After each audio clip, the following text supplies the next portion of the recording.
Passive men lead to exhausted women. When a man doesn't lead, that creates a vacuum in the home, and what ends up happening. You say passive men lead to exhausted women, but most men who claim to lead are the ones who are most passive about the things that matter, and having an uninvolved partner is usually what's exhausting. Most men who talk about leadership think that leading consists of bringing home a paycheck and having authority, but being a man is not synonymous with being a leader. You can't call yourself a leader if you need a list to go to the grocery store. You can't act like a leader when it comes to money, but act like a child when it comes to laundry, and you also can't call yourself the man of the house if you're simultaneously whining about how you can't find your keys. Most women don't want a leader, they want a partner. And most men don't actually care about leading, they just want to be able to make decisions unilaterally and do what they want without question. These are the guys who say things like their home is a dictatorship, not a democracy, but also can't tell you the name of their child's pediatrician. They call it their home and their car, but they can't tell you who they have for home insurance or when was the last time they got their oil changed. Bad partners create exhausted women, and men who think that their paycheck absolves them of household responsibility create exhausted wives. Men who talk about leadership very rarely lead, but need to believe that they're leaders in order to feel like they're in control.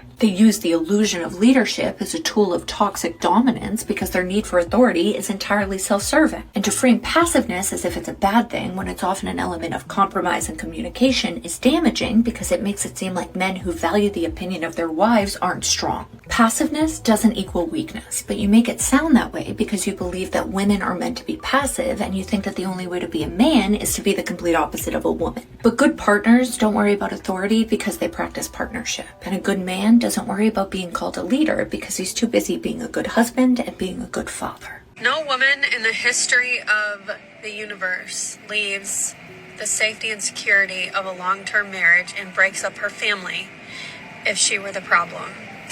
It happens all the time. We've literally seen women coming on this app, making videos, admitting that she was going to leave her husband, even though they'd been together for so many years because she just wasn't happy. The problem is that this type of messaging really messes up the dating world for that man after divorce because other women unfortunately listen to it and it gives them a really bad attitude when they're dating these men. They are just looking for what is wrong with them. And then these men that already have to prove themselves as good men because of the culture that we live in, they have to do like double duty, prove themselves to these women, and it's kind of rough. There's so much red pill content aimed at women online right now, but it doesn't look like you'd expect. Because unlike the manosphere content made for men, the content made for women isn't as loud, isn't as aggressive, it's not as openly misogynistic because it's all in the subtext. When you think of red pill content for men, you think of Andrew Tate or more recently Cavicular. Content that openly says, women are less than men. It's very explicit, it's aggressive, it's often. But when that same messaging is sold to women, it looks different. It's quieter, it's softer, it's aesthetic. It's even framed as empowerment. It tells you to lean into your femininity. Embrace soft living, marry a provider. Traditional values in your divine feminine. On the surface, it can sound harmless. It sounds like a trend. But this is the very language that has historically been used to enforce strict gender rules, ideas of purity, rigid expectations about who belongs where in society. I mean, I'm telling you, these same type of trends always emerge in fascist regimes. And you might hear that and be like, okay, I still don't see the harm. Isn't the point that women get to choose what life they want? But this is so much larger than individual choice. It's actually this language that weaponizes this illusion of choice. Because the goal is to push women out of public life, out of political power, away from economic control. And women have always been tasked with enforcing this ideology at the household level. They need a little bit of buy-in from women so that it becomes easier to accept at the policy level. So women are being told that submission is empowering. And that's only because of the messaging that's being sold to men that says power and dominance and control are their birthright. Those messages are not separate, they're designed to work together, and they reinforce the more dominant one. Smart women do not listen to men. Really?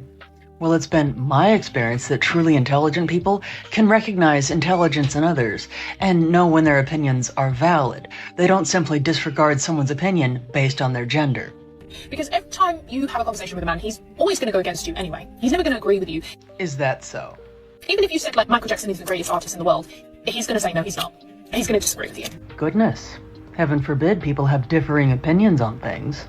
So smart women do not listen to men. They are independent thinkers, and they do what they want, when they want, and they don't let men change their opinions on anything, okay? Because everything that they say is just going against what you say. I'm going to say something that should be rather obvious, but unfortunately to a great many, it is not. truly independent thinkers aren't easily swayed by another person's opinion, whether it agrees with theirs or it doesn't. However, if a person is truly independent in their thinking, they are not going to be persuaded to stop listening to an entire gender just because someone on the internet says so. Ladies, here's the thing. We want men to be husbands. We want the rings and the things. But family, we cannot advocate for marriage without addressing the full picture, the elephant in the room. Women aren't bred to be wives today. Past generations have raised us up to pursue a career. Forget the man. He's an afterthought. Because when the man act up, you have an out, that degree that you can fall back on. And now, family, we have women who have been bred to be more of a husband than a wife. Let's keep it real. What is society teaching us? Look at the propaganda. Look at the social media. We can't continue to come at men for their lack of commitment, but not also state the obvious. There's a shortage of women worth making long-term or lifelong commitments to. We aren't training up wives.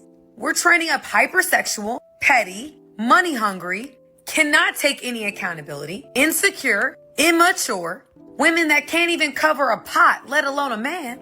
Women with the mentality that anything goes as long as I'm making $1 from it. Hyper-independent, attention-seeking, career-obsessed, not nurturing, selfish, girlfriend at best women. We want men to lock things down. And I agree, men should. But we gotta give them something worth committing to. And our media isn't pushing that agenda. It's keeping us single. So family, ladies, stop buying the lies of culture. That's what's keeping us single.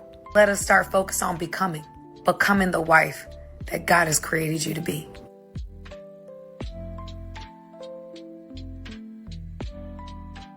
You will never catch me messing with a man who has a in his home, and I'm not even friends with them, and I recommend that other women avoid them as well.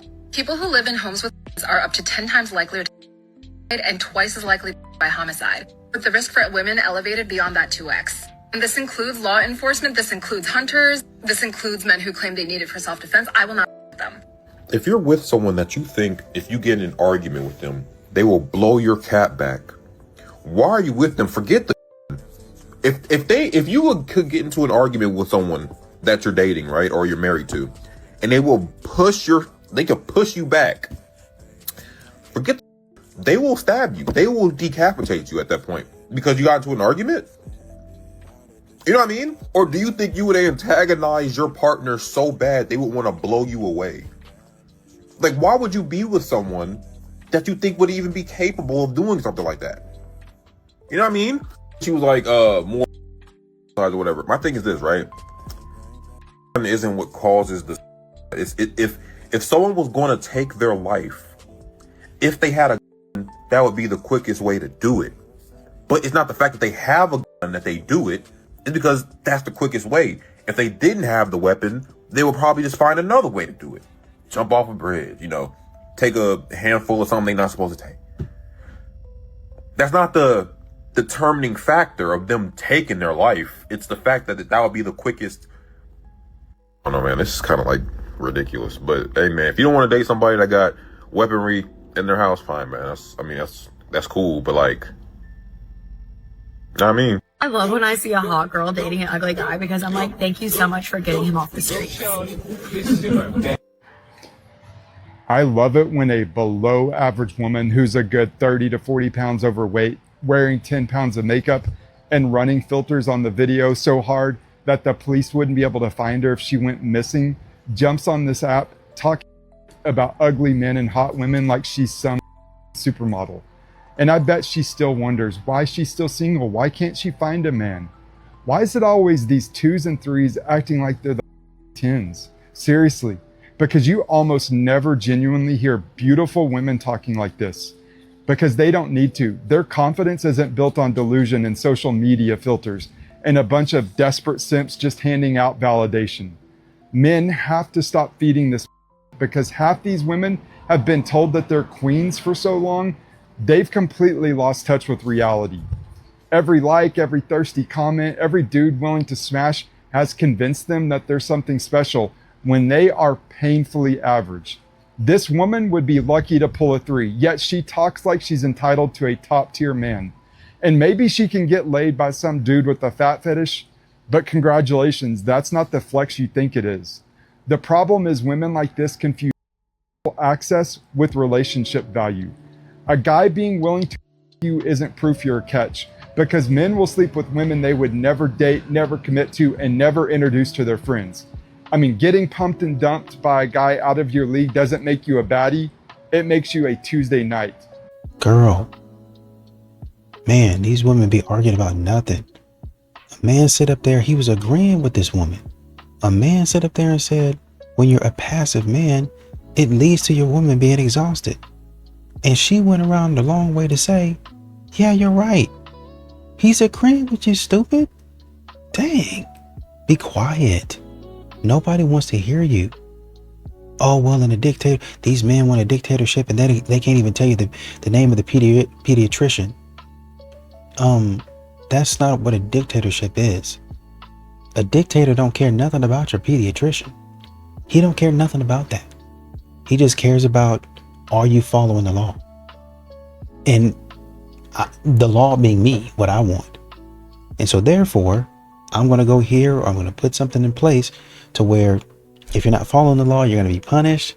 Well, how did he know that I wasn't following the law? That I didn't follow what he said?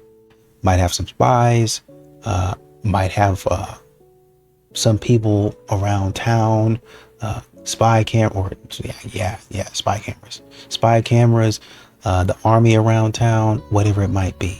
So that man might be following you in a general sense, just like taking that concept and that ideology and putting it in the home. That man might be following you with stuff. These men are not actually dictators. It's just, I guess the men that you're talking about would be bad leaders, right? And that would kind of go into what he was saying as a passive man. You're not taking initiative. Most women, oh, I want a partner to take initiative and plan the date, a partner to take initiative and help me to get back in my feminine. Be quiet, man. Y'all are just talking stupid at this point. Shut up.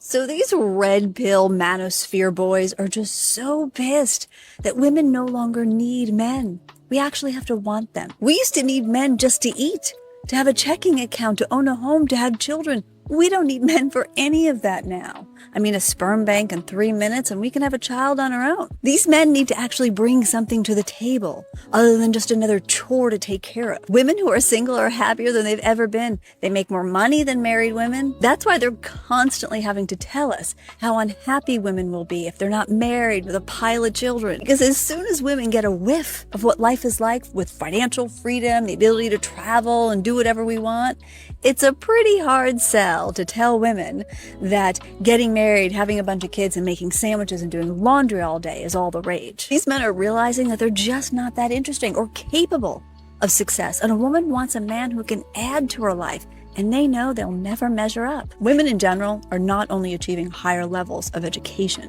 but they're also scoring higher on tests, which is why they want to take away scholarship and loan opportunities for girls in college. These little red pill manosphere boys are just pathetic. They're angry, they're sad, and nobody wants them. Women don't know how to treat men because they were never taught something. Growing up, the boys were taught how to be gentlemen, how to protect, how to provide, be understanding. Everywhere we look, the message was the same. In movies, in novels, in fairy tales, the man rescues the woman, saves the day, risks his life, carries the burden, and the women were always the princesses. But there is a problem with that. We never saw the reverse. No novels teaching women how to treat a man. No stories teaching girls how to respect men. The school doesn't teach it. The society definitely doesn't teach it. The parents don't teach it. How can she respect a man when she grew up hearing that men are the problem? And how can she love him correctly when she was told that he owes her everything and she owes him nothing in return? We have generations of women who expect everything, but we're never taught how to give anything back. Men today are paying for scripts they didn't write. They were raised to give everything, and the women were not raised to give back. We can only amend this by speaking the truth. Until we women learn to respect and treat men right with love, admiration, understanding, the imbalance will continue. So we women need to do better. Think about it. marriage. Don't fit. Men don't need women. Women need men.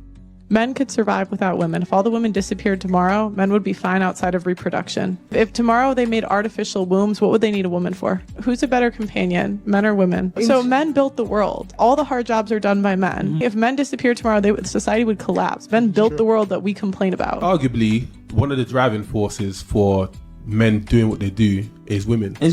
What I'm saying is men could survive without women. Because men can be alone, women can't. Women are social beings, and men don't. You don't see women going out to the woods and just roughing it. That's a man thing. I don't think that our culture is misogynist. Misogynists exist, but that's not typical. Are you familiar with the women are wonderful bias? Yes, both men and women are more positively predisposed to news stories that complement women's outcomes or say that a woman achieved something than say that a man achieved something. Which doesn't fit at all with the idea that we live in a misogynist culture. I don't think that we hate women. I think, though, the way that women are sort of regarded is as like your mum. You love your mum. You don't want to be her, necessarily. You don't necessarily respect her. The puzzle, basically, as to why women are so consistently regarded in a particular way cross-culturally as being, like, lovable, but also a bit, like, lower status, is that women are considered to be kind of adjacent to children. So in the same way that we love children, but we're not going to let them vote. What the human brain does is there's men, there's women, there's children. So women are in a kind of intermediary position. Educated women are not the women you want to be with. Hey, I'm single because I've been married 3 times. Educated women are not the women to be with. Educated women. They are smart. They're good. Yeah. They're good people. I'm not saying anything bad about that, but educated women, their profession, they tend to look at that more than a relationship. When they go to work, they bow to the man that's paying the money. They listen to everything he says, but when they go home, the man at home, they tend to argue with. If you were in the 50s, you would have thrived. Oh, absolutely. See, now, no, not really, because I'm too dark. Women don't listen to men. Women think that men were created to serve them. So if you ain't serving them, they don't want to hear nothing you got to say, because women want men to be women. Women want society to transform a male into a female. Women hate women. Women hate each other. But they want to get a man and then make him embody all of the characteristics of a woman. When feminists say they don't need men, you ready for this? When feminists say they don't need men, 96% of construction workers are men. 95% of electricians are men. 95% of plumbers are men. 98% of carpenters are men. 94% of HVAC technicians are men. 97% of mechanics are men. 96% of welders are men. 91% of truck drivers are men. And we know what the other 90% Damn right, Marge. Yeah. Large 97% of roofers are men. 95% of oil rig workers are men. 90% of machine operators are men. 85% of network engineers are men. 91% of mechanical engineers are men. 86% of civil engineers are men. 96% of firefighters are men. 85% of police officers are men. 80% of military personnel are men. 90% of pilots are men. 94% of train operators are men.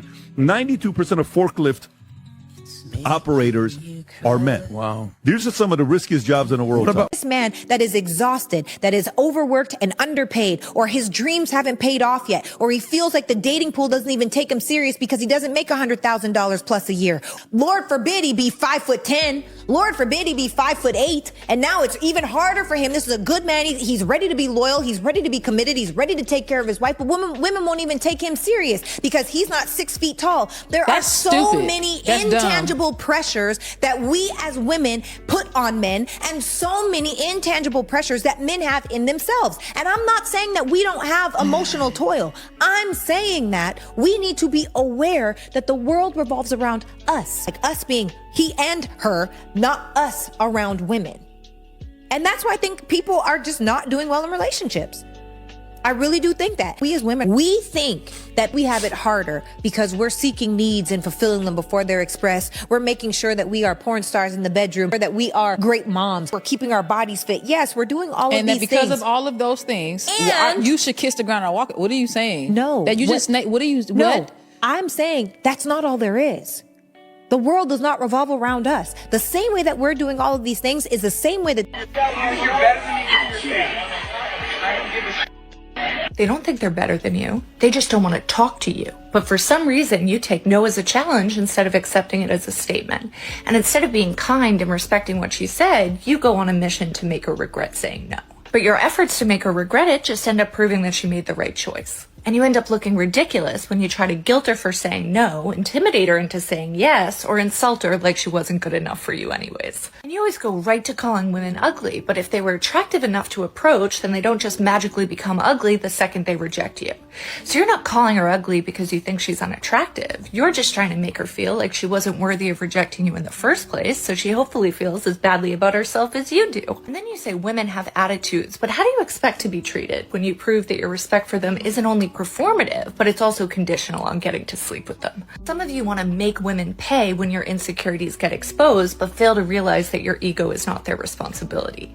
So just because your ego gets bruised when they reject you doesn't mean that your bruised ego is their fault. You love to say just say no, but there's no turning down a man who's already decided that he won't be rejected.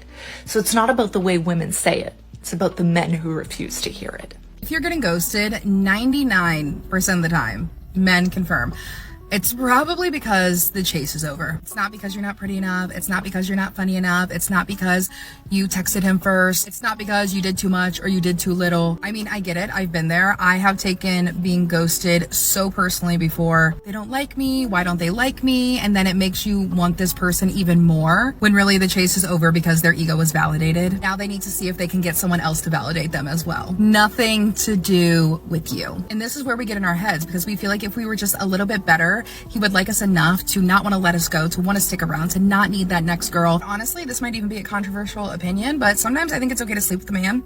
Do it on the first date. Because if that is his goal all along, if you get it out of the way early on, you're going to see what his real intentions are. Versus if you continue to go on a couple of dates, it's just going to make the chase that much more intriguing to him, and he's going to be putting in that much more effort, only to switch up after that happens. And when we invest more time, more energy, it gives us that much more to replay in our minds and go over again and again and again and wonder where we went wrong. When no, we didn't go wrong, okay? He went wrong because he's insecure and he needs a therapist. I don't know. Once again, I don't know why modern women keep talking. We don't need men. We can go to a sperm bank. I mean, where does sperm come from? What are we doing? That's what's frustrating me. What are we doing? We're completely losing our minds. I don't need a man. Could you come fix my plumbing? I don't need a man. Power company, when the lights coming back on? Oh, we got the men going out there and trying to fix it as soon as possible. My cable's off. Yeah, my YouTube TV, my Hulu TV ain't working. When we gonna get that back on? Oh, a man's probably doing that. I'm hungry. Yeah, we got a truckload coming, and the man's probably driving the truck. Where he get those? Where he get those vegetables from? Where he get that produce from? A farm, which is usually ran by what? A man. Oh, what? A man. A man, stupid.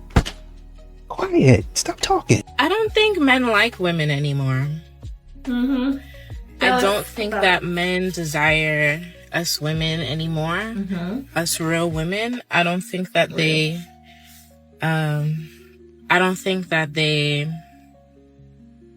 what? Value us like they used to. Men aren't really putting out effort.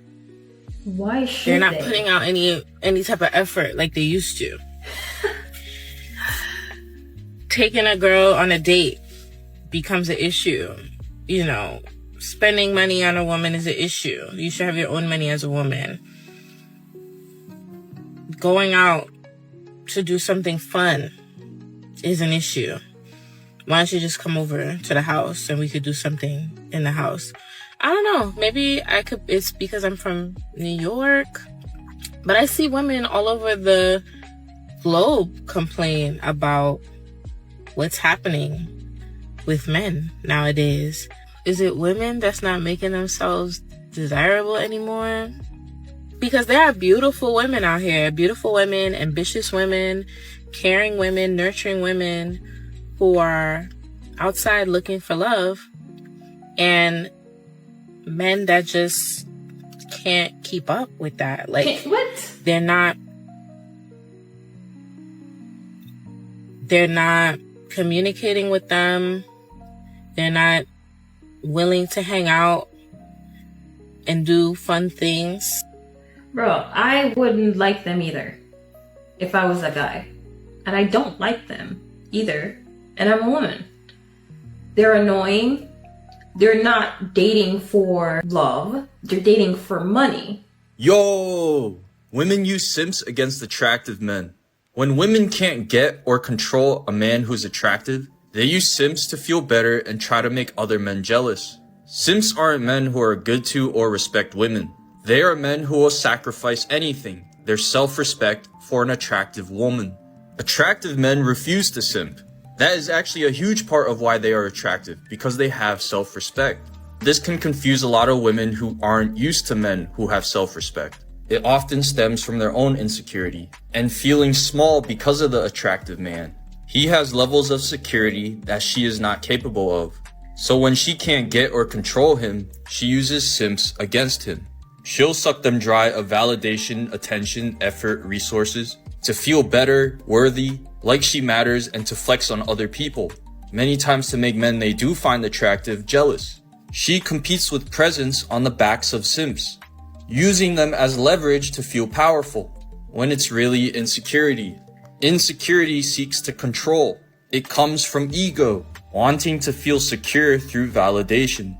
Except attractive men see through this nonsense, that it's just a false portrayal of value, that it's hidden insecurity, and to let it be. Even if he feels a little jealous, he will never sacrifice his self-respect, no matter how pretty she is. Watch my YouTube for more. One-on-one calls in the bio. Drizzle, drizzle. Name one benefit that a man gets from marriage that he wouldn't get in a regular relationship.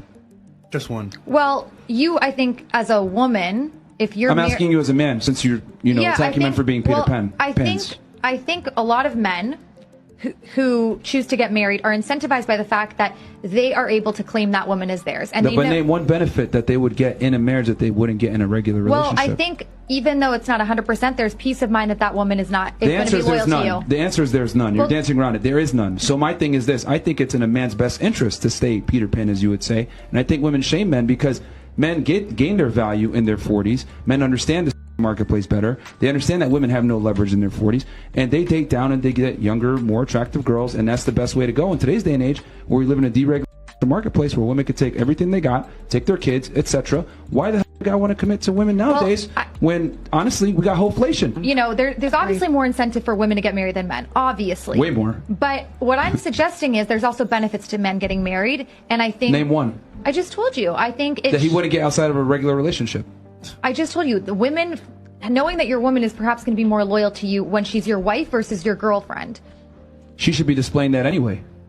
Well, I think So a title changes her loyalty. I don't know who needs to hear this, but let's stop normalizing hating men. The hypocrisy of feminism is insane. Women want men to pay for dates, but still bash men for not doing enough. Women want men to protect, provide, and pursue, but then mock masculinity and call those same qualities toxic when it doesn't benefit them. They want men to lead, but they don't want to submit. They expect traditional men while rejecting traditional values. Majority of women, including those who portray a trad wife lifestyle, are not actually traditional. Only 18% of Gen Z women believe a wife should always obey her husband. So what that means is nearly half of young women say they want to be traditional wives, but when asked whether a wife should actually obey her husband, barely any of them agree. They want the label, the lifestyle, and the benefits of traditional marriage, but not the hierarchy that historically defines it. You can't constantly shame men, then wonder where all the good men are. Respect in your relationship is so important because without respect, resentment starts to build. This is something a lot of women don't seem to understand understand, but respect isn't conditional, it's foundational.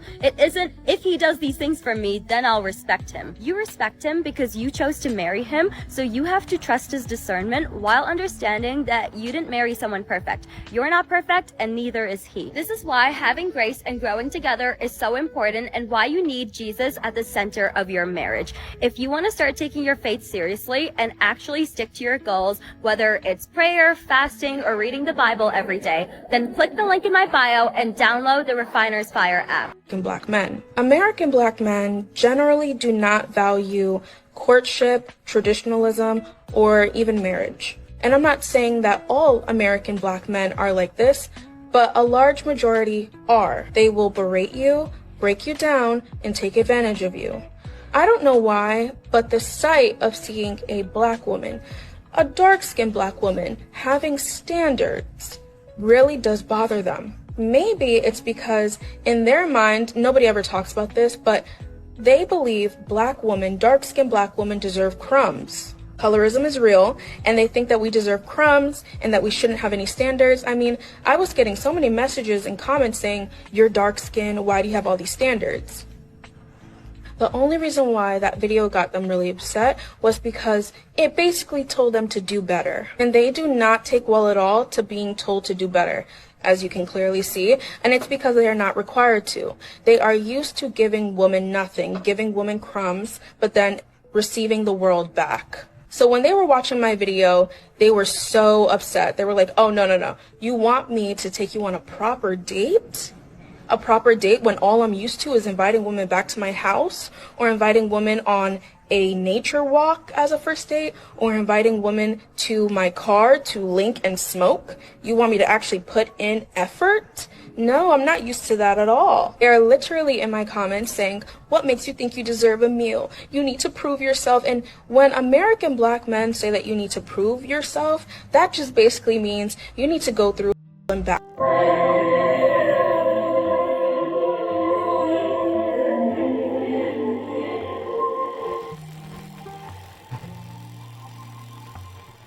This is why men don't want to do anything for women anymore. It's not because they're selfish or they don't care or none of that yada yada yada. They're being nonchalant. It's because women are so ungrateful nowadays. Here is a woman who just posted about how grateful she is to have her husband, who, when she called him and said that she needed him, he didn't complain. He got right up and came.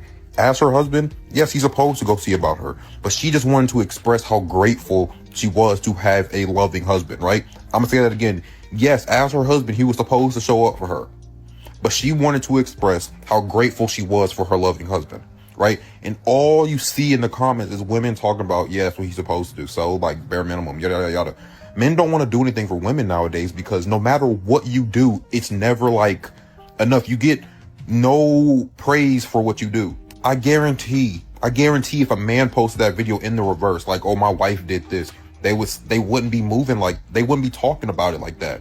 Men just want to feel appreciated, needed and appreciated in a relationship. But women nowadays, like, I don't know what's up in their heads where they just are they're so against showing gratitude for a man. Like, no matter what they do, they refuse to show gratitude, but they'll always point out when you don't do something. Women talk about why don't men yearn anymore? Because if a man yearned, you would call him a weirdo. What are we yearning for? Unappreciative women? There's no reason to yearn for these people. They suck. Once again, modern women, you have to learn to start being quiet. You don't know what you're talking about. I don't think that men like women anymore. So you're saying that men actually like women at one point in time. Because what I keep on hearing is back in the 1950s and all the way through, actually in history, there's no point in time in history where a man liked a woman. They would be putting their hands on women, assaulting women, the whole 9 yards, you name it. And it was all men doing this. But now you're saying, I don't think that men like women anymore. What men don't like is you coming up here being entitled. That's what you are. Entitled. Asking for stuff, talking about stuff that honestly and truly you haven't earned.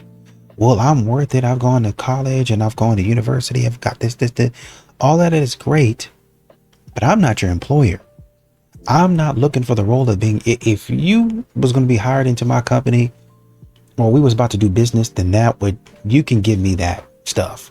I went to school over here. I got this out. You can give me all that. That would make sense. But I'm looking for a companion.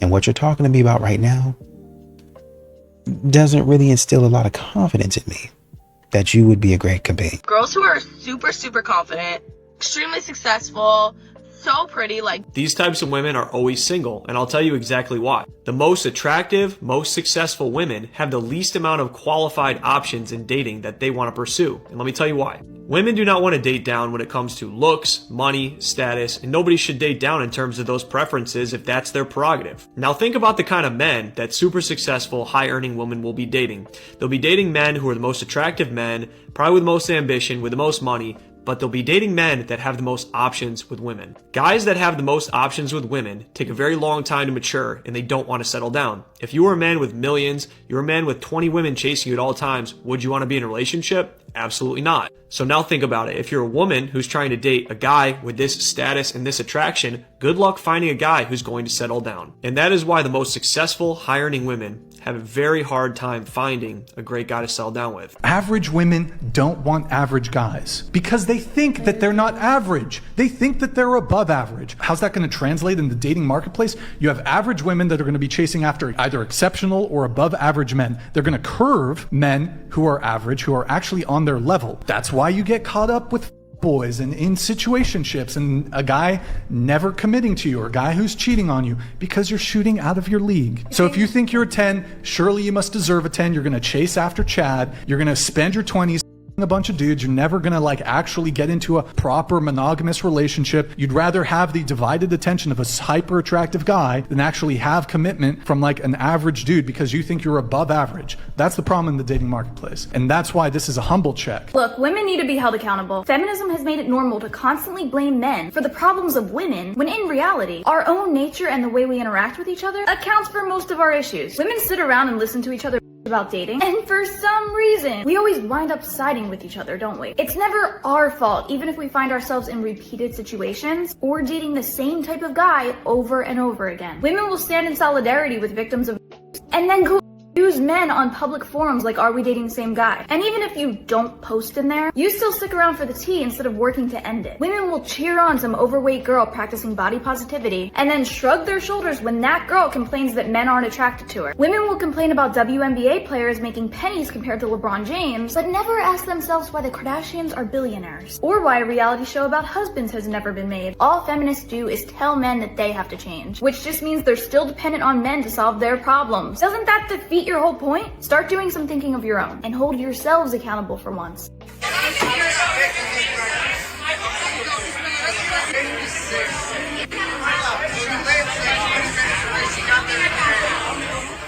This is actually something so frustrating to men because they hold themselves back from approaching women since they've been told time and time again that women don't want to be approached. But then here's these women wondering why men aren't approaching them while they're looking like they are having the worst time ever. Which is so frustrating because it feels like a game and meeting new people is tough enough. Especially when you don't want this to be the thing that's eliminating potentially good partners. I mean, there's already enough crazies out there, which is why I always recommend to men to do a public data check on a trusted website like publicdatacheck.com before pursuing. Why do you expect men to save women? Men to understand women's past? Men to understand women's stories? When these women say they don't want a broke guy, do they even care to understand that, okay, maybe this guy was born from poor parents. Maybe this guy came from a family, we'd say a family with no connections whatsoever. Do they ask themselves, maybe this guy was an orphan? Do they ask themselves, maybe this guy is not able to catch a break? Do they ask themselves that? They still want what? A rich man. They don't give a about your story. Why should men give a about women's stories? I say to women too, why not get the best guy you possibly can? Right. we're living in unpredictable times. You should be picking partners who are going to provide you with safety and security, even financial security. Why is that a bad thing to say out loud? Right. And men need to stop calling women gold diggers for saying that, because that's actually just a smart way to date. And by the way, no man is dating a woman he's unattracted to. And if women were just saying to men, oh, well, you should just date the girl you're not attracted to because you're just vain and superficial, guys would roll their eyes. So stop telling women that they're gold diggers because they want someone who's going to provide them with safety and security once they birth children. I just think that any man that even says stuff like that is totally out of touch. Totally out of touch. I agree with you 100%. But asterisk, can I just go back to that? Yeah, of course. That is not to say or suggest that there aren't women that are blatantly transactional and only looking for a lifestyle. And I'll tell you a story. I had a client once who took a woman to a really great restaurant in Bal Harbour. And after lunch, he had to go return something at, I think it was Neiman Marcus. She went with him and she picked up like a $400 perfume. And when they got to the till, she put it with his stuff. Like, that is a really ridiculous, inconsiderate thing to do. Yeah. Especially on a first date. You don't even know this guy and you're expecting him to buy you a $400 perfume. Women like that give other women a bad rep because those are actual gold diggers. And that is not an appropriate thing to do on a date. Womansplaining Men to Women, episode 128, I think. If there's one thing I've learned about men and women during the holidays, it is that women do not want their men home. If you're a dude and you take 2 weeks off work without telling your wife, you might as well just slap her right across the face, I guess, because they are not used to it. It just throws them right off. I've been seeing a lot of posts like this. My husband has been off work since the 24th and I haven't unalived him. Please clap for me. And these posts tend to be super relatable, with women agreeing that they do not want their husbands home this long. This woman actually feels a similar joy leaving the house because her husband is home all the time on long-term disability. And what's really interesting about this post is that when people ask if he's lazy or needs more work to do, you know, while he's on vacation, she actually says that he's not lazy and has done every chore she's asked of him. She just still doesn't want to be around him. And holy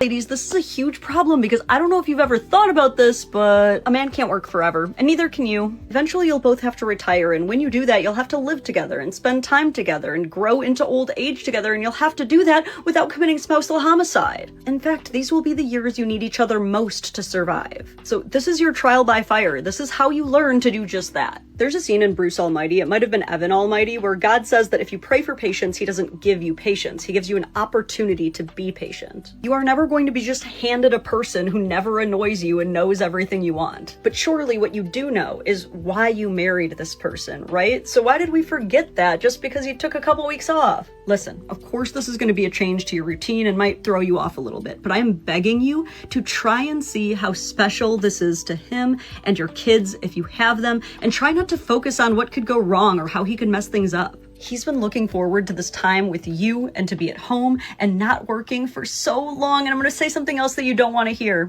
He's also been looking forward to doing nothing. He really just wants to use some of his vacation time for nothing. In fact, everyone deserves some time for nothing. Look, you married him for him, right? Not for the time that he's gone. And it would just mean the world to him if you made him feel that way. Men live much more difficult lives than women. Right? Women live a little easier, have an easier route. But men are the ones who create that easy route for women. Men are the reason we're able to live. So how does a woman make a man's life easier? That's the question. That's the discussion. Let's talk about it. Highest divorce rates, 2 women. Lowest divorce rates, 2 men. Highest rates of 2 women. Lowest rates of 2 men. 75 to 80% of divorces filed by women. Top reasons: boredom, unhappiness, no longer compatible. Highest rates for maltreatment of children by women. Women consume social media at a far higher rate than men. Women are also 3 times more likely to deal with mental health issues than men. When you share these statistics, you are automatically labeled a misogynist pick-me who hates women, but fortunately, I care more about truth than being accepted by the sisterhood. I'm also not a girl's girl, I'm a woman's woman, which means taking radical responsibility and accountability for my own gender. And the truth is, we have a lot of work to do. What has happened instead is not only my generation, but the generations of women before us just constantly blame and deflect everything on men. You'll hear them say, well, if the men were good, if the men were better, if the men were more masculine, then we would be better women. And that's an extremely entitled take to say that your virtue only relies on men in society. With that attitude, you will actually never attract the men that you claim to want in society. If you are living a debaucherous lifestyle as a woman, you cannot turn around and say, it's men's fault that I don't have anyone to marry. It's men's fault that the dating pool is messed up. No, it's your fault. The best thing that you can do in your life is just to say, everything is my fault, and start taking radical responsibility for your own life instead of blaming and deflecting on everyone else. Women attack men when they're happy. Women attack men when men are happy? So wait, why do women do that? Because happiness and power comes together in a man's body, and the power is scary. Happy shows up here. It shows up here, big happy, goes down the arms and high five, smack on the butt, spike the ball. That's a big happy. This is also where you experience power. The power terrifies us, especially if we don't feel connected to you, because we're afraid you'll use it against us. If we feel connected to you, then we're happy you're happy. If we don't, it's scary. And so we have to diminish the power. So we will attack them when they're happy. They come home, they caught a big fish, or whatever it was they did. If it wasn't something that I did that gave you that feeling, then that's a problem. You're more excited to go out with your friends. That's supposed to make you happy. Why do you seem so happy to go on a trip with your friends? You don't seem as happy to go on a trip with me. Yeah. And once again, modern women are missing the mark. What else is new? Well, I want safety and security. Safety and security is having a place to stay. Safety and security is being able to work with somebody else to put money in the bank. You don't want to put money in the bank. What your philosophy is, as is a lot of these other modern women, his money is my money and my money is my money. So tell me, how is that? Just who is that safety and security for? Is that safety and security for you? Or I want a partner. Is that really partnership? Most women want a partner. Is that partnership, or is that somebody working for you and then giving you the proceeds, and you take the proceeds, and then you pay the bills, and then whatever money is yours, you spend on yourself? And because you don't want to be a bad person, then you say, oh, well, I can pay for a vacation. Y'all don't go on vacation, but maybe once a year. So, I mean, oh, I really did it up. I really did. With my money, we went on a $5,000 vacation, and I pay for everything. You should. Your rent on a monthly basis is at least $2,500. So kudos. That's 2 months. 2 months of him paying the rent. Oh, I pay for everything. Like what? What food? Oh, the food was another $1,200. Let's say the food was another $2,000. So you're looking at what? $7,000? Congratulations. He's eclipsed that in the first quarter of the year. Congratulations. You still have work to do. I don't know if y'all are hearing yourselves. Y'all are not doing as much as you think that you're doing. Y'all are not providing the partnership at the level that you think you are. I'm sorry to say.